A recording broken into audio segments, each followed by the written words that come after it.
প্রশংসা গুণগান মহান রব্বুল আলামিনের জন্য, যিনি আমাদেরকে জুমা মসজিদে আসার জন্য তৌফিক দান করেছেন। তারই দরবারে শুকরিয়া জানাই আলহামদুলিল্লাহ। শত কোটি দরুদ ও সালাম বর্ষিত হোক সাইয়্যিদুল মুরসালিন খাতামুন নবিয়্যিন ফখরে মওজুদাত সরওয়ারে কায়নাত নবী মুহাম্মদুর রাসূলুল্লাহ সাল্লাল্লাহু আলাইহি ওয়াসাল্লামের উপর। আল্লাহুম্মা সাল্লি আলাইহি আল্লাহুম্মা বারিক আলাইহি। সম্মানিত উপস্থিতি, আলোচনার বিষয় এতিম মিসকিনদের অধিকার, বিশেষ করে অভাবী কাঙ্গাল যারা রয়েছে তাদের অধিকার।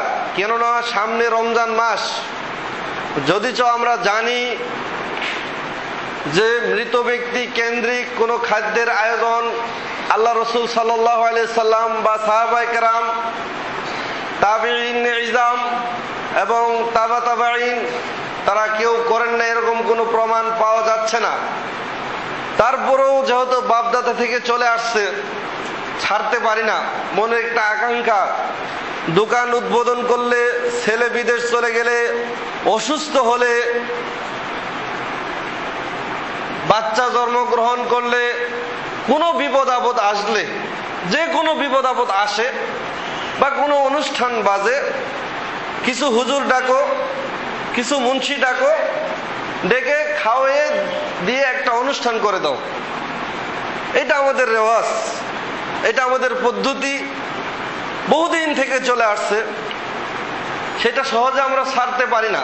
আসলে সেটাতে কতটুকু উপকার আছে বা সেটা করলে কি হবে আমাদের। এবং এখন মানুষ চালাক হয়ে গেছে যে হুজুররা যেহেতু কিছু কিছু আলেম আছে মৃত দাওয়াত খায় না, তাহলে আর নাম বলার দরকার নেই, হুজুর আসেন দাওয়াত। কিসের দাওয়াত? এমনিতেই দাওয়াত। পরবর্তীতে শোনা যায় যে এটা আসলে তার বাবার মৃত্যুবার্ষিকী ছিল, দু একজনকে খরচ করছে। চালাক হয়ে গেছে, হুজুরও চালাক, মানুষও চালাক হয়ে গেছে। তো চালাকি করে আপনার কতটুকু লাভ হবে সেটাও দেখার বিষয়। এরপরে কি করতে বলেছেন আল্লাহ রসুল সাল্লাল্লাহু আলাইহি সাল্লাম মৃত ব্যক্তির সম্পর্কে। আর আসছে সামনে রমজান মাস, যেহেতু বেশি দিন নেই, আছে 10 দিন বা 12 দিন আছে। রমজান মাসে করবে কি? সারা বছর খাওয়াইতে পারবে না। এক মৌলবী ফতোয়া দিয়ে দিল যে রমজান মাসে ইফতার করাবে তোমার বাবা মার নামে। আল্লাহ রাসূল সাল্লাল্লাহু আলাইহি সাল্লাম বলছেন, যে ব্যক্তি কোনো সায়েমকে, কোনো সিয়াম পালনকারীকে ইফতার করাবে সে সমপরিমাণ নেকি পাবে, কিন্তু ওই ব্যক্তির নেকি কাটা হবে না। আপনি ইফতার করে সমপরিমাণ নেকি পাবেন, এটা আপনার কথা বলা হয়েছে, এটা তো মৃত ব্যক্তির কথা বলা হয় নাই। আপনি কেন বাবা মার নামে ইফতার করাচ্ছেন? এটা কি সে পাবে? সেটা আমাকে দেখতে হবে। তো আমরা আপনার ভালোটা চাই, যেটা করলে আপনার উপকার হবে সেটাই আমরা চাই। আসলে তো জামানা হয়ে গেছে উল্টা। আল্লাহ রসুল যুগটা ঠিক আছে, কিন্তু মানুষ হয়ে গেছে উল্টা। এই সময়টাতে যারা সত্যবাদী তাদেরকে বলা হবে মিথ্যাবাদী, আর যারা মিথ্যাবাদী তাদেরকে বলা হবে সত্যবাদী। আর আমরা মানুষকে খাওয়াই, স্বার্থে খাওয়াই, স্বার্থ ছাড়া কেউ কাউকে খাওয়ায় না। অসুস্থ হয়েছে বিদায় দান করেছে, অসুস্থ হয়েছে বিদায় হুজুরকে ডেকেছে, দোকান উদ্বোধন করতে হবে বিদায় হুজুরকে ডেকেছে বা ইমাম সাহেবকে ডেকেছে বা এলাকার 2-4-5 জনকে ডেকেছে। এমনিতে আল্লাহ সন্তুষ্টির উদ্দেশ্যে কেউ খাওয়ায় না। এটার কতটুকু উপকার হবে এগুলা জানা জরুরি। আর কে খেতে পারবে, কে খেতে পারবে না সেটাও তো জানা দরকার। পবিত্র কুরআন মাজিদে একটি সূরা রয়েছে, তার নাম হলো সূরা মাউন। আমরা সবাই জানি কম বেশি।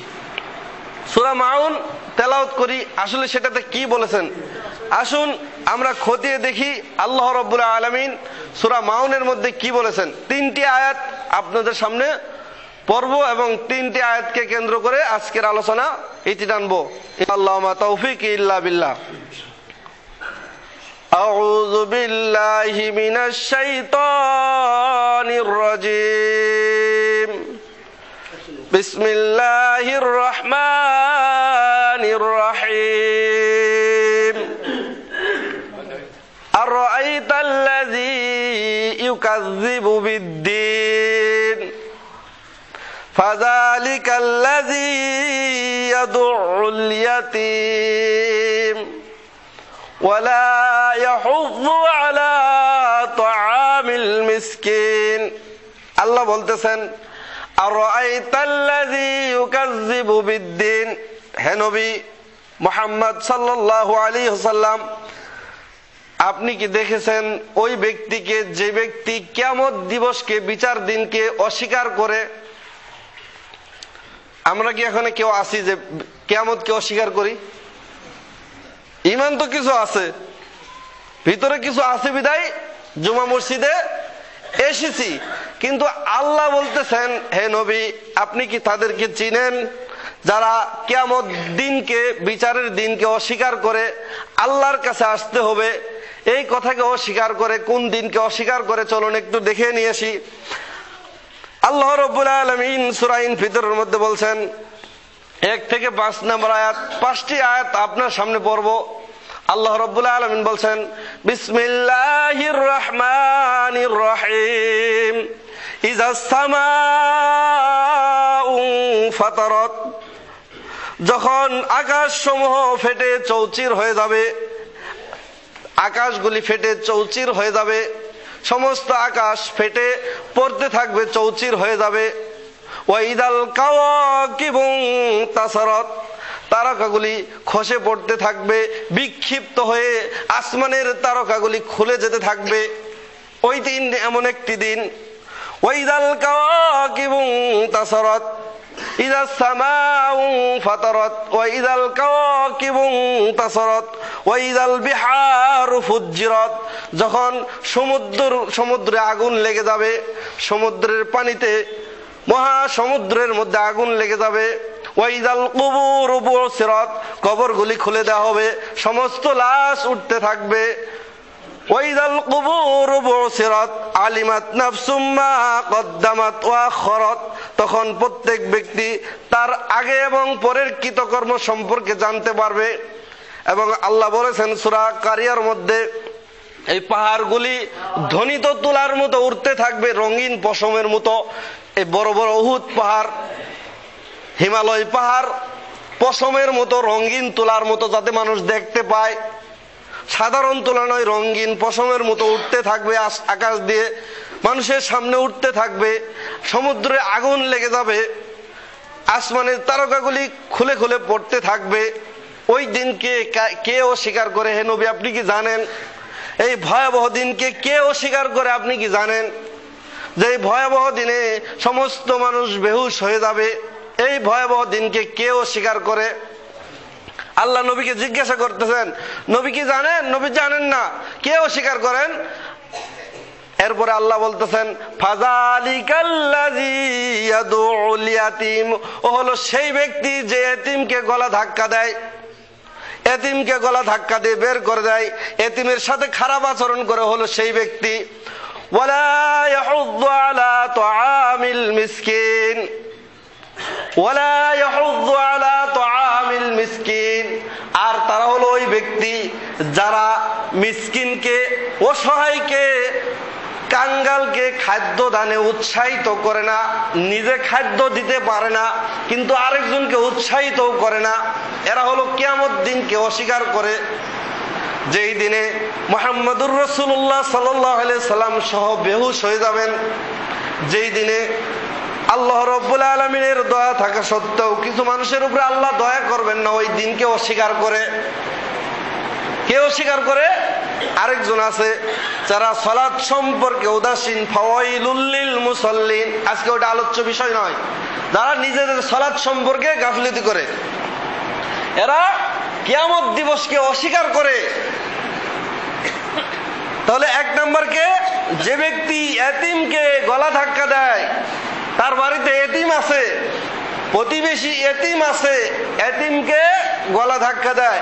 এতিম নয় বুঝলাম, কম আছে, এরপরে আল্লাহ বলছেন ওয়ালা ইয়াহুদ্দু আলা তুআমিল মিসকিন, মিসকিনের তো অভাব নেই। মিসকিনকে, মিসকিন বুঝেন? মিসকিন কাকে বলে?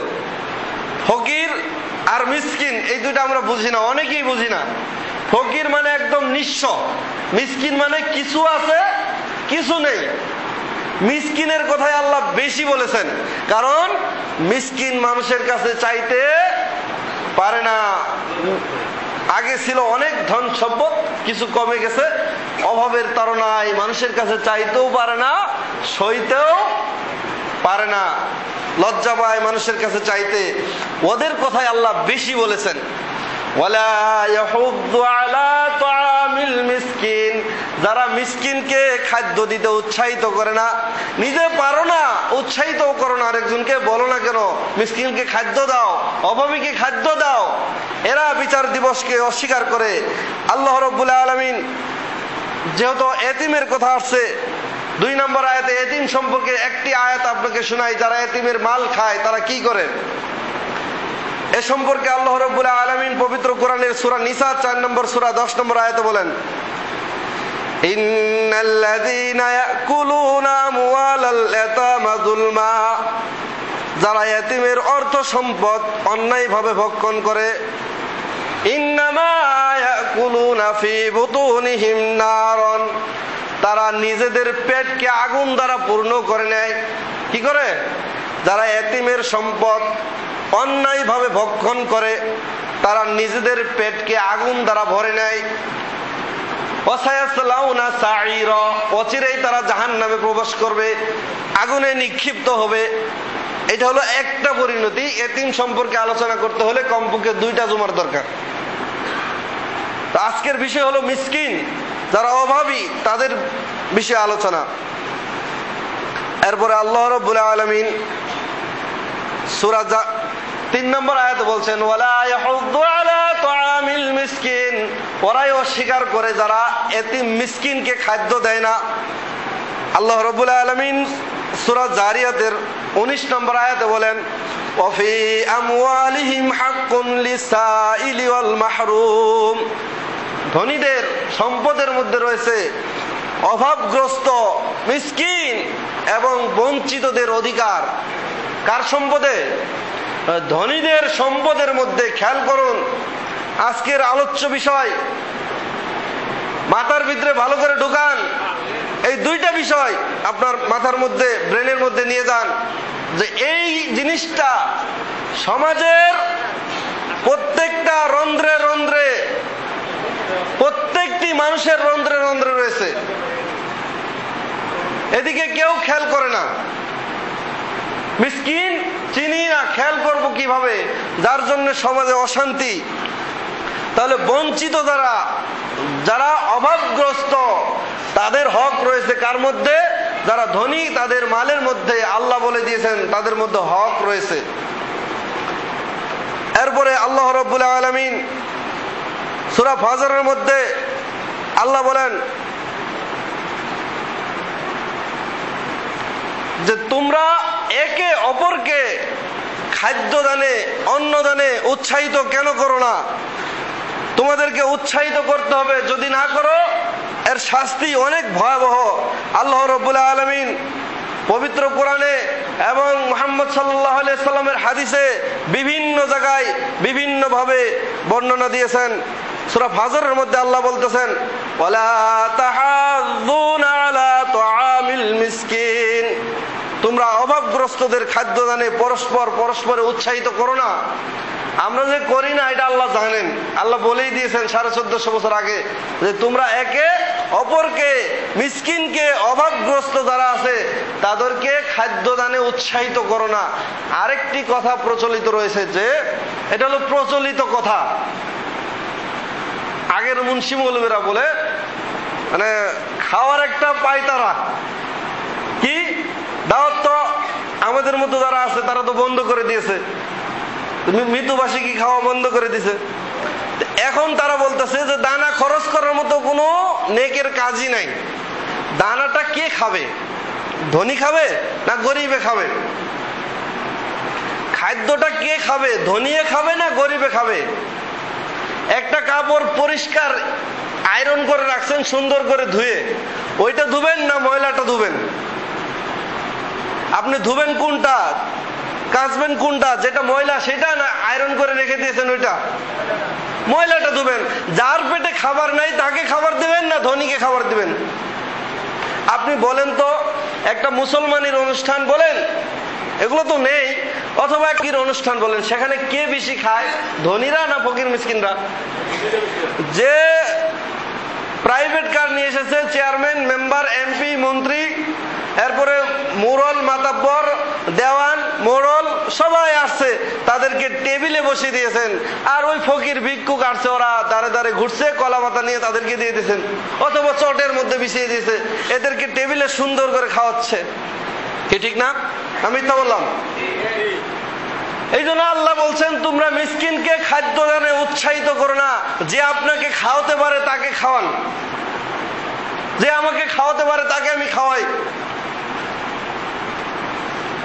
হাদিসের বর্ণনা, কোরআনের আয়াত পড়লে বোঝা যায় যে আমাদের দৃশ্যগুলো মনে হয় আল্লাহ রাব্বুল আলামিন এবং নবী সাল্লাল্লাহু আলাইহি ওয়াসাল্লাম দেখে দেখে বলছেন, এগুলো দেখে দেখে বলছেন আমাদের চরিত্র।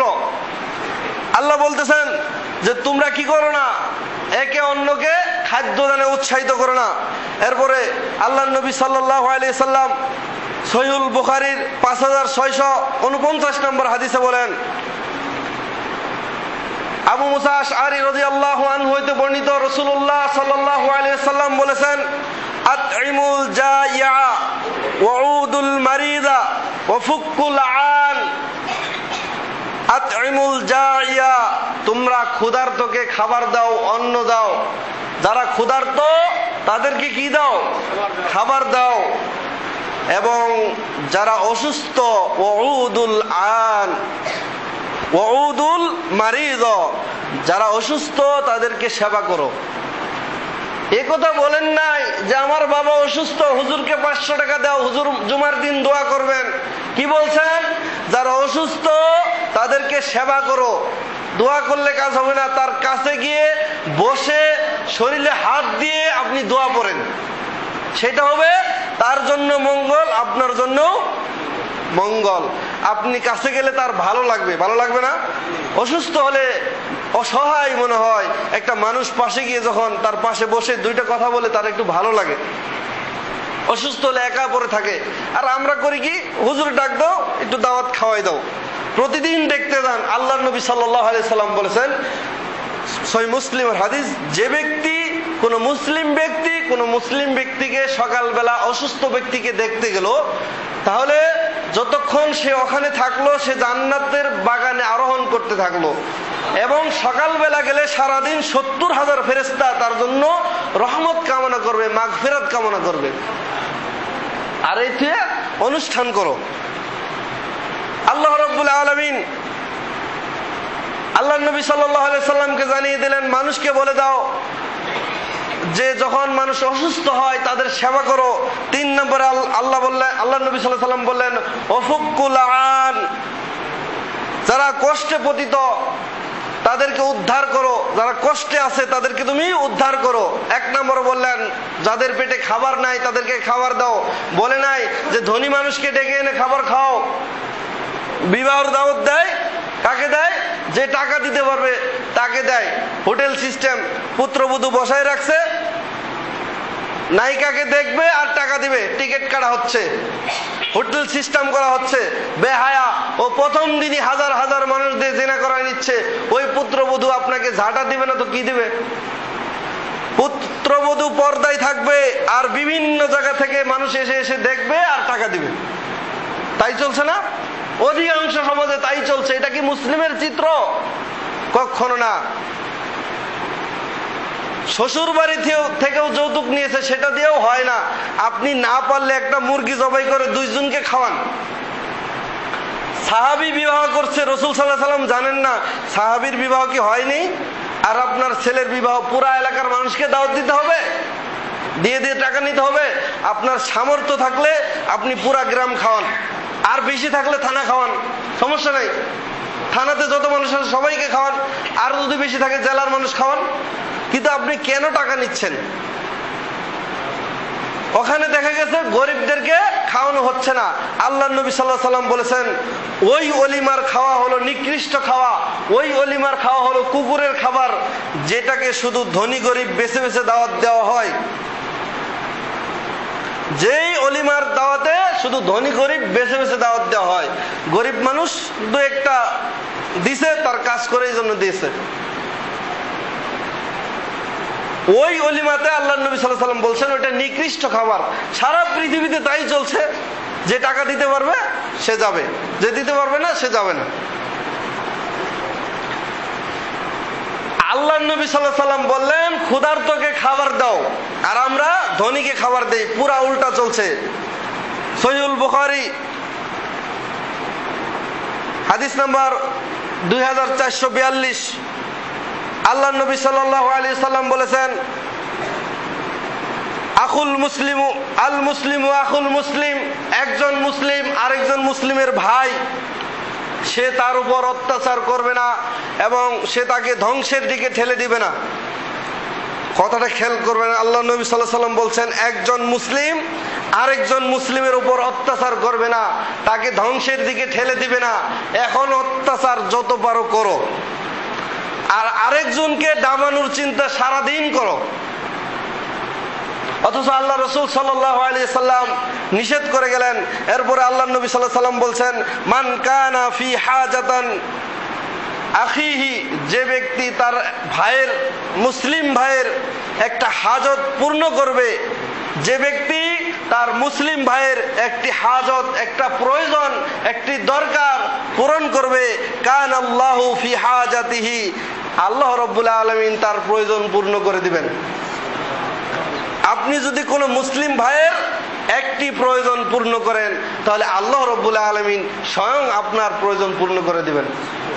এরপরে আল্লাহ নবী সাল্লাল্লাহু আলাইহি সাল্লাম বলেছেন কোন মুসলিম ভাই যদি বিপদে পড়ে, সে একটি বিপদ যদি কোনো মুসলিম ভাই উদ্ধার করে, কিয়ামতের দিন মুসিবতের সময়ে স্বয়ং আল্লাহ রাব্বুল আলামিন তার অনেকগুলি বিপদ থেকে একটি বিপদ তাকে উদ্ধার করে দিবেন।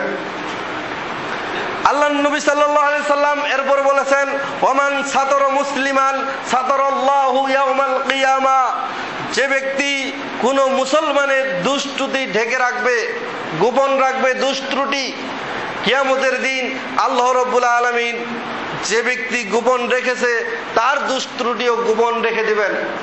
আর আমরা পারলে ওর দুষ্ত্রুটি খুঁজে খুঁজে বাইর করি, কেমনে ওকে ধ্বংস করণ যায়। কারণ ওর সাথে আমার দুইটা কথা কাটাকাটি হয়েছে, ওর কি দোষ আছে, ও এখন তো ভালো হয়ে গেছে, নামাজ পড়ে দাঁড়িয়ে রাখছে, ও কথা বাজলে ও দেখছি তুমি কেমন আছিলা জানি না, শুরু করে দিল মানুষের মধ্যে গীবত। আর আল্লাহ নবী সাল্লাল্লাহু আলাইহি সাল্লাম বলেছেন তোমার মুসলিম ভাইয়ের গীবতকে, তোমার মুসলিম ভাইয়ের দুষ্ত্রুটিকে ঢেকে রাখো, তাহলে আল্লাহ রাব্বুল আলামিন কিয়ামতের দিন মানুষের সামনে তোমাকে অপমান করবেন না, আল্লাহ রাব্বুল আলামিন তোমার দুষ্ত্রুটিগুলো ঢেকে রাখবেন। এই জন্য মুখ বন্ধ রাখাই কি ভালো। যারা ইয়াতীম মিসকিনকে খাবার দেয় না তাদের পরিণতি কি হবে, যারা অভাবগ্রস্তকে খাবার দেয় না তাদের পরিণতি সম্পর্কে আল্লাহ রাব্বুল আলামিন সূরা মুদ্দাসসিরে বলেন 41 থেকে 45 নম্বর আয়াত, আল্লাহ বলেন আনিল মুজরিমিন, অপরাধীদেরকে জিজ্ঞাসা করা হবে জাহান্নামে যখন অপরাধীরা যাবে, মা সালাকাকুম ফি সাকার, ওই হতভাগা তোরা কেন জাহান্নামে আসছিস। ফেরেশতারা জিজ্ঞেস করবেন ওরে হতভাগা তোমরা কেন জাহান্নামে এসেছো, মা সালাকাকুম ফি সাকার, তারা বলবে ক্বালু লাম নাকু মিনাল মুসাল্লিন, আমরা মুসল্লি ছিলাম না, যারা সালাত পড়েছে তাদের অন্তর্ভুক্ত ছিলাম না। প্রথম কথাই তারা বলবে, কি বলবে, বলবে না মানুষের সেবা করছো কিনা, প্রথমেই বলবে তারা ক্বালু, তারা বলবে লাম নাকু মিনাল মুসাল্লিন, আমরা মুসল্লিদের অন্তর্ভুক্ত ছিলাম না, ওয়া লাম নাকু নুতঈমুল মিসকিন, মিসকিনদেরকে অভাবগ্রস্তদেরকে খাবার খাওয়াই নাই। ওয়ালাম নাকু নুতঈমুল মিসকিন, যারা মিসকিন অভাবগ্রস্ত ছিল তাদেরকে খাবার দেই নাই। জাহান্নামের মধ্যে তারাই উত্তর দিবে, তাদেরকে শিখে দেওয়া হবে না, তারা এমনিতেই বলবে যারা অভাবগ্রস্ত ছিল, যারা সালাত আদায়কারী ছিল তাদের সাথে আমরা ছিলাম না। এর উপর রাত আল্লাহ বলছেন আমরা শুধু বসে বসে মানুষের বদনামে লিপ্ত ছিলাম। ওই যে চায়ের দোকানে দেখে বসে বসে বসে আরেকজনের বদনাম করছে, এদিকে সালাত পড়ছি আর ওদিকে দেখবেন বুড়া বুড়া গুলা বসে বদনাম করতেছে। আল্লাহ দৃশ্য দেখে দেখে বলছেন, প্রথমে জিজ্ঞেস করবো ওই হতভাগারা তোরা কেন জাহান্নামে আসলি? তারা বলবে আমরা মুসল্লি ছিলাম না, আমরা মিসকিনদেরকে খাদ্য দান করিনি, কৃপণ ছিলাম, খুব কৃপণ, দু একজনকে খাওয়াই, বিপদে পড়ে খাওয়াই, স্বার্থের জন্য খাওয়াই। আর আমরা স্বার্থের জন্য কেন খাওয়াই? আমার মধ্যে কাজ করে গরিব বেচারা এই জন্য খাওয়াই, কিন্তু অন্য কিছু তো খাওয়াই না। আপনি আবার ভাববেন না হুজুর খাওয়ার ওয়াজ এত কেন করে? আমরা দাওয়াতে পাগল না।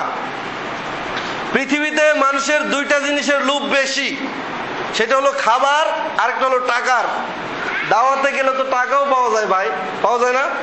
হুজুররা দাওয়াতে গেলে যদি খতম করে টাকা দেয়, সুন্দর মুরগির রান, ইলিশ মাছের ভাজা, ডিম বয়েল, এগুলো তো খাওয়ায় না? তো খাওয়ার পাগল তো সবাই, তো আমরা কেন খাওয়াতে নিষেধ করি? কাদেরকে খাওয়াতে বলি? যারা অভাবগ্রস্ত তাদেরকে খাওয়ান। তা আপনি খাওয়াইতেছেন কাকে? যার পেটে খাবার আছে।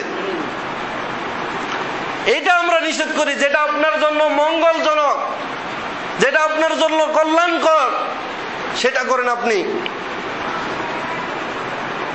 আল্লাহ নবী সাল্লাল্লাহু আলাইহি সাল্লাম সহিহুল বুখারীর মধ্যে, সহিহুল বুখারীর 12 নম্বর হাদিস, আব্দুল্লাহ ইবনে আমর রাদিয়াল্লাহু আনহু থেকে বর্ণিত, জনক ব্যক্তি মুহাম্মদুর রাসূলুল্লাহ সাল্লাল্লাহু আলাইহি সাল্লামকে জিজ্ঞাসা করলেন, আইয়ুল ইসলামি খায়রুন, ইসলামের মধ্যে উত্তম কাজ কোনটি? ইসলামের মধ্যে উত্তম কাজ কোনটি? তুতঈমুত তাআম, মানুষদেরকে খাদ্য দান করা, মানে অভাবীদেরকে খাদ্য দান করা, ওয়াতাকরাউস সালাম, এবং সালামের প্রসার ঘটানো, আলা মান আরাফতা ওয়া মান লাম তারিফ, যাকে চিনো তাকেও সালাম দিবে, যাকে চিনো না তাকেও সালাম দিবে। তুমি যাকে চেনো তাকেও সালাম দিবে, যাকে চেনো না। এখন যাকে চিনি তাকেই সালাম দেই। কিয়ামতের একটা আলামতের মধ্যে এটা একটা আলামত যে পরিচিত মানুষকে সালাম দিবে, অপরিচিতকে সালাম দিবে না। ইসলামের মধ্যে উত্তম কাজ কোনটি? অভাবগ্রস্তকে খাবার দেওয়া, তুতঈমুত তাআম ওয়া তাকরাউস সালাম, এই দুইটা হলো উত্তম কাজ। তো খাওয়ানো উত্তম কাজ, কাকে খাওয়াতে হবে? অন্যান্য আয়াতে, অন্যান্য হাদিসে আল্লাহ নবী সাল্লাল্লাহু আলাইহি সাল্লাম বলেছেন, সাহাবায়ে কেরাম যে জান্নাত পাবেন এটা কি এমনিতেই পাবেন? আপনি দেখুন তো একবার ভেবে, যে আমরা স্বার্থ ছাড়া খাওয়াই না, আর সাহাবায়ে কেরাম কিভাবে আল্লাহ রাসূল সাল্লাল্লাহু আলাইহি সাল্লামকে খাওয়াইয়েছেন এবং কিভাবে তারা দান খয়রাত করেছেন, একটু খেয়াল করেন। খন্দকের যুদ্ধের দিনে, সহিহুল বুখারী 4102 নম্বর হাদিস, যখন সাহাবায়ে কেরাম কষ্ট করে স্বয়ং আল্লাহর নবী সাল্লাল্লাহু আলাইহি সাল্লাম সহ মাটি খনন করে, পরিখা খনন করে কষ্ট করতেছেন, মাটি কাটতে কাটতে সবাই হাঁপিয়ে গেছেন। আব্দুল্লাহ ইবনে জাবির ইবনে আব্দুল্লাহ রাদিয়াল্লাহু তাআলা আনহু তিনি বলেছেন, আমি আল্লাহর নবী সাল্লাল্লাহু আলাইহি সাল্লামের দিকে তাকিয়ে দেখলাম আল্লাহর নবী সাল্লাল্লাহু আলাইহি সাল্লামের চেহারাটা মলিন হয়ে গেছে, ক্ষুধার্ত অবস্থায়।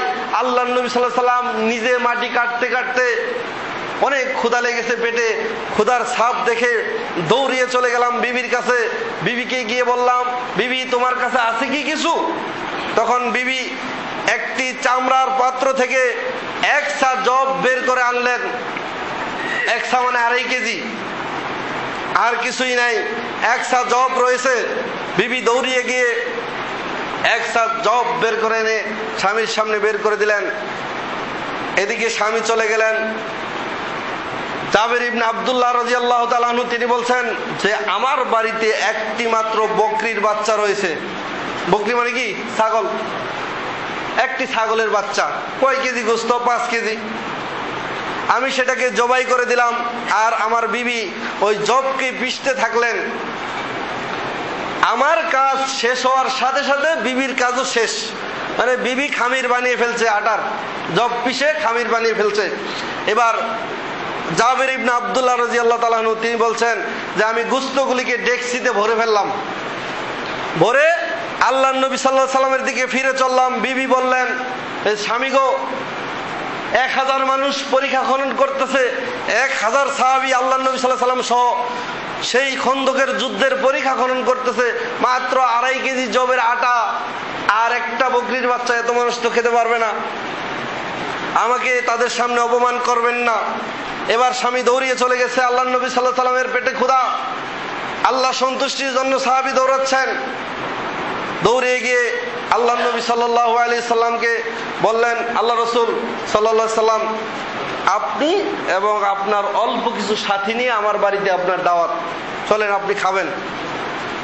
তার তো ধারণা আছে যে 2.5 কেজির রুটি কয়জনে খেতে পারবে।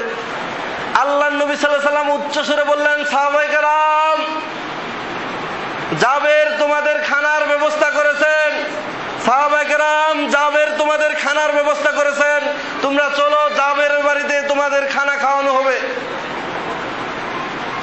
অবস্থা কি? 1000 মানুষ বাড়ির দিকে আসছে। আল্লাহ রাসূল সাল্লাল্লাহু আলাইহি সাল্লাম বলে দিলেন, জাবের তুমি বাড়িতে গিয়ে আগেই রুটি বানাবে না এবং গোশত রান্না করবে না, আমি আসার পরে তোমরা রান্না করবে। এবার স্বামী যখন আসলেন, আসার পরে স্ত্রী দেখছেন এত মানুষ বাড়ির দিকে আসছে, এই অল্প একটু গোশত আর একটু আটার রুটি কয়জনে খাবে? দেখেন বিবিও এবার বলতেছে, স্বামী আল্লাহ তোমার মঙ্গল করুক। মানে গালাগালি করলেন না আমাদের মতো। আমাদের স্ত্রী যদি একজনের জায়গায় 2 জন দেখে তাহলে বলবে, তোমার হুঁশ হয় না কয়জনের খাবার রান্না করেছি? বিবি বললেন, আল্লাহ তোমার মঙ্গল করুক। এই কথা বলে বললেন যে তুমি যা বলেছিলে আমি তো তাই বলেছিলাম আল্লাহ রাসূল সাল্লাল্লাহু আলাইহি সাল্লামকে। কিন্তু আল্লাহ রাসূল সাল্লাল্লাহু আলাইহি সাল্লাম সবাইকে নিয়ে আসলেন। আসার পরে আল্লাহর নবী সাল্লাল্লাহু আলাইহি সাল্লামের মুখের লালা ওই আটার খামিরের মধ্যে দিয়ে দিলেন, দিয়ে বললেন, রুটি কে বানাবে তাকে ডাকো, আমার সামনে বসে রুটি বানাক। আর বরকতের জন্য আল্লাহর নবী সাল্লাল্লাহু আলাইহি সাল্লাম আল্লাহর কাছে দোয়া করলেন। এরপরে মুখের লালা নিয়ে গোশতের ডেকসির মধ্যে দিয়ে দিলেন।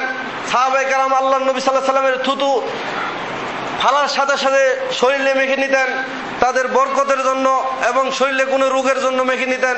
এটা রাসূল সাল্লাল্লাহু আলাইহি সাল্লামের জীবদ্দশায় তাদের কাজ হতো, এটা আল্লাহর একটা রহমত। আল্লাহ রাসূল সাল্লাল্লাহু আলাইহি সাল্লাম মুখে লালা লাগিয়ে দিলেন। লাগানোর পরে আল্লাহ রাসূল সাল্লাল্লাহু আলাইহি সাল্লাম বললেন যে একটি করে রুটি বানিয়ে তোমরা দিবে, আর ওই উনুন থেকে মানে চুলার উপর থেকে গোশত বেড়ে বেড়ে দিবে। আর আমাদের মহিলারা বলে চুলার উপর থেকে খাওয়া যায় না, পুরুষ মানুষ খাওয়া যায় না, এগুলা বলে। আল্লাহ নবী সাল্লাল্লাহু আলাইহি সাল্লাম বলেন উনুন থেকে বেড়ে বেড়ে দিবে, আমি এখানে বসে থাকবো। সাহাবী বলছেন, ফাউকুসিমু বিল্লাহ, আল্লাহর কসম 1000 মানুষ খেলো, প্রত্যেক ব্যক্তিকে গোশত বেড়ে বেড়ে দেওয়া হচ্ছে, আর রুটি বানিয়ে খামির থেকে রুটি বানিয়ে বানিয়ে দেওয়া হচ্ছে। 1000 মানুষ খাওয়ার পরে ফাউকসিমু বিল্লাহ, আল্লাহর কসম আমি দেখছি আমার গোশত যেমন ছিল তেমনি টকবক করতেছে, আর আটার খামির থেকে এখনো রুটি হচ্ছে। 1000 মানুষ খেয়ে গেল, তাদের বিশ্বাস ছিল এটা, তাদের বিশ্বাসের ত্রুটি ছিল না, এই জন্য তাদের খাদ্যে বরকত ছিল। আমার আশা কি বোনরে খাওয়াই, এই জন্য বোনের জমি লিখে নিব। বড় ভাইয়ের ছাওয়াল পাওয়াল নেই, বড় ভাইকে খাওয়াই, বড় ভাইয়ের জমিটা যদি পাই। মাথার মধ্যে শয়তানি চিন্তা, এই জন্য জমিও পাই না, খাওয়ারও যায় গুল্লা। কিছু পাবো বলে খাবার দেই, এই জন্য দেই, এই জন্য আমারও কর্মফল শেষ। খাওয়াতে হবে একমাত্র আল্লাহকে সন্তুষ্ট করার জন্য। বিপদে পড়েছি বিদায় খাওয়াবো, অসুস্থ বিদায় খাওয়াবো, দোকান উদ্বোধন করব। আল্লাহ নবী সাল্লাল্লাহু আলাইহি সাল্লাম এভাবে হুজুর ডেকে দোকান উদ্বোধন করেননি। আচ্ছা আপনি বলুন তো, আপনার আব্বা মারা গেছে বা আমাদের দাদা মারা গেছে, আমার বাবা মারা গেছে, এটা তো দান, তাই না? দান না? কথা বলেন না কেন, ঘুমিয়ে গেছেন নাকি সবাই? এটা কি দান না? তার কবরের আযাবের জন্য আপনি দান করতেছেন, বা পরকালের মুক্তির জন্য কিছু দান করবেন। আপনার মনে একটা বিশ্বাস যে কিছু খাওয়াইলে আমার আব্বার কবরের আযাব হবে না, এটাই তো বিশ্বাস। আজকে বুঝে যান, একটু সময় বেশি লাগলো, কারণ এই জিনিসগুলো পরিষ্কার করা দরকার। আমার বিশ্বাস যে যদি কিছু খাওয়াই মানুষকে, তাহলে আমার আব্বার কবরের আযাব মাফ হয়ে যাবে। আচ্ছা, মনে করেন এলাকায় যে মোটামুটি চলতে পারে সচ্ছল মানুষ, ধরুন আমাদের ইসমাইল সাহেব, উনি একজন নেতা মানুষ বা যাই হোক, ওনাকে যদি বলি আমার আব্বা মারা গেছে, আপনি কি 5টি টাকা দিলাম, আপনি মিষ্টি কিনে খেন, সে নিবে? আপনারা কেউ নিবেন নাকি? যে 5টা টাকা দিলাম, আপনি মিষ্টি কিনে খেন, আমার আব্বার জন্য দোয়া করেন, আপনি কি বলবেন? হুজুর, ইমাম সাহেব, আপনার কি লজ্জা শরম নাই? আমি কি ফকির নাকি? 5 টাকা দিলেন আমাকে মিষ্টি খেতে, বা 100 টাকাই দিলাম, আপনি চাউল কিনে খেয়ে আমার আব্বার জন্য দোয়া করেন, আপনি নেবেন? কেন নেবেন না? 5 টাকা দিয়ে মিষ্টি কিনে রসগোল্লা এনে যদি মসজিদে বলি আমার আব্বার জন্য খেয়ে দোয়া করেন, আপনি তো খুব মজা করে চাটতে চাটতে বাড়িতে যান, আবার নাতির জন্য একটা নিয়ে যান, সাদেকা আপনি খেলেন। আপনি ধনী মানুষ, আপনি সাদেকা খেলেন কেন? আপনি কুকুরের খাবার খেলেন, আপনি আগুন খেলেন, কারণ সাদেকা আপনার জন্য হারাম। আপনি ধনী মানুষ, আপনার জন্য সাদেকা হারাম, আপনার জন্য আল্লাহ নবী সাল্লাল্লাহু আলাইহি ওয়াসাল্লাম সাদেকা হারাম করেছেন, আপনি সাদেকা কেন খেলেন? সাদেকা ধনীর জন্য হারাম, ওই দান আপনি খেয়ে ফেললেন। ব্যয় দাওয়াত দিয়েছে, ব্যয়ের বাড়িতে না গেলে বেনি রাগ করবে, ব্যয় মারা গেছে, এই জন্য যাই, ওই সাদকা ফকিরের খাবার আপনি খেয়ে চলে আসলেন, কেন খেলেন? ওইটা আপনার জন্য হারাম, ওইটা আপনার জন্য আগুন। পায়খানা যেমন হারাম, ওই খাবারও তেমনি আপনার জন্য হারাম। শুকরের গোশত যেমন হারাম, ওই খাবার তেমনি আপনার জন্য হারাম, কারণ ফকিরের খাবারটা আপনি জোর করে খেয়ে আসলেন। আপনি 5 টাকা দিলে নেন না, 100 টাকা দিলে নেন না, ওই টাকা দিয়ে খাবার খাওয়ালে আপনি কেমনে খান? আপনি তো বুঝেন না। তাহলে বলেন যে ওই খাবারটা কি আমার আর আপনার, না যে খাবার পায় না তার? আজকে যদি বাংলাদেশে এই খাবারটাই সারা বিশ্বের, সারা বাংলাদেশের ফকির মিসকিন যারা আছে তাদের মধ্যে বিলিয়ে দেওয়া হয়, তাহলে এত ফকির মিসকিন থাকবে না। 3 লক্ষ 4 লক্ষ টাকা পর্যন্ত বাপের জন্য মানুষ খরচ করে মরার পরে, ওই টাকাটা দিয়ে দেন।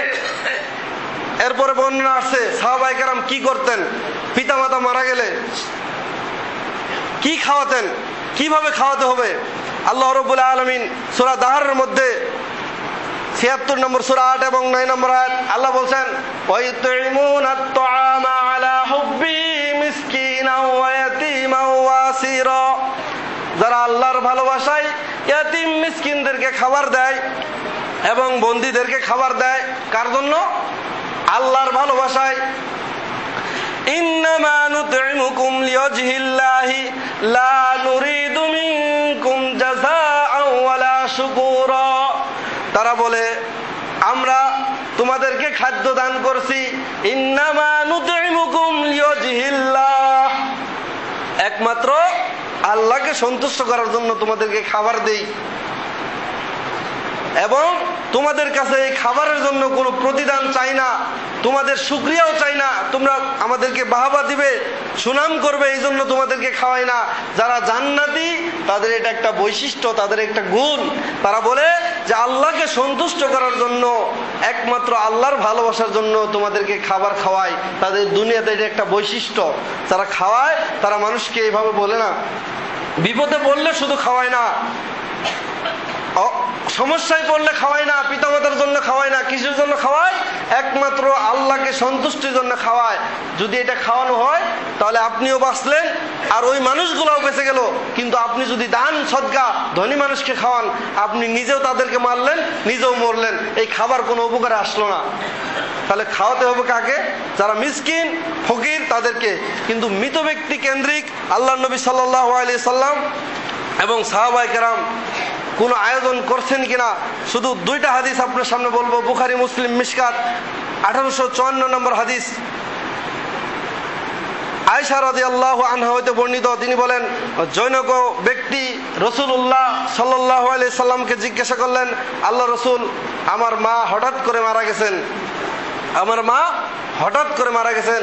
আমার বিশ্বাস আমার মা যদি কথা বলার ক্ষমতা রাখতেন তাহলে সে কিছু জমি সদকা করার জন্য বলে যেতেন। এখন যদি আমি কিছু জমি বা সে যদি বেঁচে থাকতো বা সে যদি মুখে কথা বলতো, জবান বন্ধ হয়ে গেছে, আমার মনে হচ্ছে তার দিকে তাকিয়ে যে কিছু সাদাকা সে করতে বলতো, কিন্তু আমার মা দুনিয়া থেকে চলে গেছে, এখন যদি আমার মায়ের জন্য কিছু জমি আমি দান করে দেই তাহলে আমার মা কি পাবে? আল্লাহ নবী সাল্লাল্লাহু আলাইহি ওয়াসাল্লাম বললেন, হ্যাঁ অবশ্যই পাবে। এরপরের হাদিস সহিহুল আবু দাউদ, আল্লাহ নবী সাল্লাল্লাহু আলাইহি সাল্লাম সাদ ইবনে উবাদা রাদিয়াল্লাহু তাআলা আনহু আল্লাহ নবী সাল্লাল্লাহু আলাইহি সাল্লামকে জিজ্ঞাসা করলেন, আল্লাহ নবী সাল্লাল্লাহু আলাইহি সাল্লাম, সাদের মা মারা গেছে, মানে আমার মা মারা গেছে। সাহাবী বলতেছেন যে আমার মা দুনিয়া থেকে বিদায় নিয়ে চলে গেছে, আমার মায়ের জন্য কোন কাজটি উত্তম হবে, যেই কাজটি করলে আমার মা নেকি পাবে? এটা তো আমাদের জানার দরকার। মিশকাতের 1817 নম্বর হাদিস, আল্লাহ নবী সাল্লাল্লাহু আলাইহি সাল্লাম বললেন, মা আন, তুমি পানির ব্যবস্থা করে দাও, পানির নেকি সবচেয়ে বেশি নেকি, তুমি যদি জনগণের জন্য পানির ব্যবস্থা করে দাও এটা তোমার মা সবচেয়ে উত্তম নেকি পানির ব্যবস্থা করা। এখন বর্তমান যুগে আপনার এলাকায় কত মানুষ পানির ব্যবস্থা করতে পারতেছেন? আছেন এরকম? ও কি করতেছে, টাকার অভাবে সুদের উপর টাকা নিয়ে টিউবওয়েল গাড়ছে। আপনি 1 লক্ষ টাকা কেন খরচ করেন? ওই পরিবারের জন্য একটা পানির ব্যবস্থা করে দেন, সে যতদিন পানি খাবে ততদিন আপনার মা বাবা কবরে বসে বসে নেকি পাবে। তখন জাবের রাদিয়াল্লাহু সাদ রাদিয়াল্লাহু তাআলা আনহু একটি পরীক্ষা খনন করে দিলেন পানির জন্য এবং বললেন, এটা সাদের মায়ের জন্য উৎসর্গ করে দিলাম, আমার মায়ের জন্য উৎসর্গ করে দিলাম, এখান থেকে মানুষ পানি খাবে আর আমার মা নেকি পাবে কবরে বসে বসে।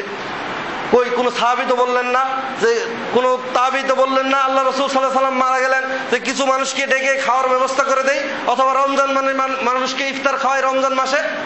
এরকম কোনো ব্যবস্থা ইসলামে নেই, কোনো খাদ্যের ব্যবস্থা নেই। ইমাম ইবনে তাইমিয়া রাহমাতুল্লাহ আলাইহি বলেছেন যে যার যেটা প্রয়োজন সেটাই দিতে হবে। কারো পায়ের জুতা নেই, তার পায়ের জুতা দিতে হবে।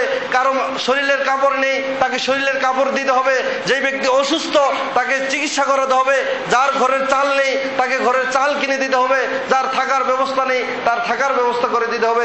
একটা অসুস্থ মানুষকে যদি আপনি অপারেশন করিয়ে ভালো করে দেন, আল্লাহর রহমতে ওই লোকটা যতদিন বাঁচবে আপনার কথা স্মরণ করবে আর বলবে তার উসিলায় আল্লাহ আমাকে বাঁচিয়েছেন। যার ঘরে চাউল নেই তাকে 5 কেজি চাউল আপনি নিয়ে দেন, ওই ব্যক্তির জন্য দোয়া করতে হবে না, ওর এমনিতেই চোখের পানি এসে যাবে। সাধারণত আপনি ভাবেন তো, যখন রাস্তাঘাটে যান, আপনার যখন বাথরুম চাপে, যখন বাথরুমের ব্যাগ হয়, পায়খানার ব্যাগ হয়, তখন অনেকক্ষণ ছুটাছুটির পরে যদি আপনি একটা টয়লেট পান, সেখানে গিয়ে যদি আপনার প্রয়োজন সারেন, দোয়া করতে হয় না এমনিতেই দোয়া চলে আসে? দোয়া কি করতে হবে? দোয়া এমনিতেই চলে আসবে। আর আমাকে আপনি খাওয়ালেন, আমার পেট তো ভরা, আমি সবসময় মাছ গোস্ত খাই, তা আমি আপনার জন্য কি দোয়া করবো? এরকম খাবার আরো কত খেয়েছি, বলবো না? তাহলে যার নেই তাকে আপনি দেন। একটা গরিব মানুষ, আপনি সব সময় পোশাক পরেন, সুন্দর পোশাক পরেন, ওকে একটা সুন্দর লুঙ্গি কিনে দেন। ওর দোয়া করতে হবে না, এমনিতে আপনি পাবেন দোয়া। ওর মনটা আনন্দে নেচে উঠবে যে এত সুন্দর লুঙ্গি। আমার মনে আছে গত বছর একজন লোক একটা পাঞ্জাবি আর পায়জামা পাওয়ার পরে কমপক্ষে 10 বার বললো, সুবহানাল্লাহ, এই পাঞ্জাবি আমাদের বাড়িতে যাই কেমনে গায়ে দিব? মানুষে বলবে এত সুন্দর পাঞ্জাবি তুমি কোথায় পেলে? ওই লোক তো বারবার বলতেছে, যাকে দেখতেছে তাকেই বলতেছে যে কত সুন্দর পাঞ্জাবি। তো ওই লোকের ভাব দেখে বুঝলাম যে ও জীবনে এরকম কাপড় পায়নি, ও এমনিতেই খুশিতে বাঘ বাঘ আল্লাহর কাছে দোয়া করতেছে। তা আপনি কাকে খাওয়ান? যার আছে তাকে খাওয়ান। সর্বশেষ হাদিস, সহিহুল বুখারী 6006 নম্বর হাদিস, আল্লাহ নবী সাল্লাল্লাহু আলাইহি সাল্লাম বলেছেন, যে ব্যক্তি বিধবা মিসকিন, যারা অভাবগ্রস্ত, তাদের ভরণ পোষণের চেষ্টা করে, দেয় সেটা না, পারে না কিন্তু চেষ্টা করে। আল্লাহ নবী সাল্লাল্লাহু আলাইহি সাল্লাম বলেছেন, যে ব্যক্তি বিধবা এবং মিসকিন, অভাবগ্রস্ত, এদের অভাব মোচনের জন্য চেষ্টা করে, কিভাবে তাদের অভাব মোচন করা যায়? বিধবা মানুষ, স্বামী মারা গেছে, তাকে কিছু খাবার কিভাবে দেওয়া যায়, তার ভরণ পোষণ কিভাবে দেওয়া যায়, এরা চিন্তা করে।